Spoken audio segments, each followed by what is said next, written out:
انسان کے سوا جو کائنات ہے وہ نہایت محکم قوانین پر چل رہی ہے۔ اس کائنات کی ہر چیز کا ایک مقرر شدہ ضابطہ اور قاعدہ ہے۔ وہ ہمیشہ اسی ضابطے اور قاعدے کی پیروی کرتی ہے۔ ہر چیز اس ضابطے پر عمل کرتے ہوئے اپنی تکمیل کے مرحلے تک پہنچتی ہے۔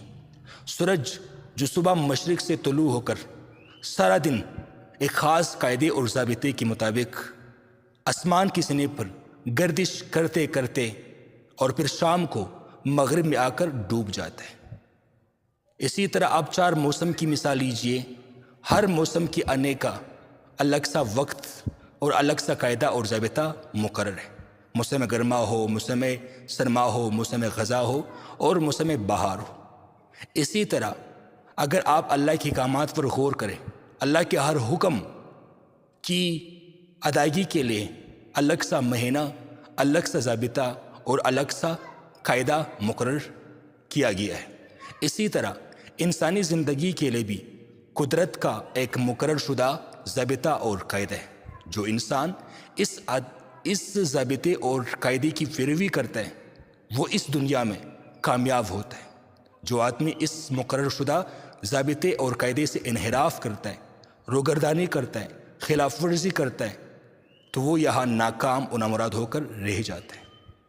اس ضابطے کی بنیادی شق یہ ہے کہ انسانی دنیا کا جو نظام ہے اس کی بنیاد مقابلے اور مسابقت کے اصول پر رکھی گئی ہے۔ یہاں ہر آدمی کو دوسرے آدمی کا لحاظ کرنا ہے۔ یہاں ہر آدمی کو دوسرے آدمیوں سے مقابلہ کر کے اپنا ضروری حق وصول کرنا ہے۔ اس اصول کا مطلب یہ ہے کہ اس دنیا میں جب بھی کسی شخص یا قوم کو کچھ ملتا ہے تو وہ اپنی صلاحیت کی بنا پر ملتا ہے، اور اگر کسی سے کچھ چھینتا ہے تو وہ اپنی کوتاہی لاپرواہی کی بنا پر چھین لیا جاتا ہے۔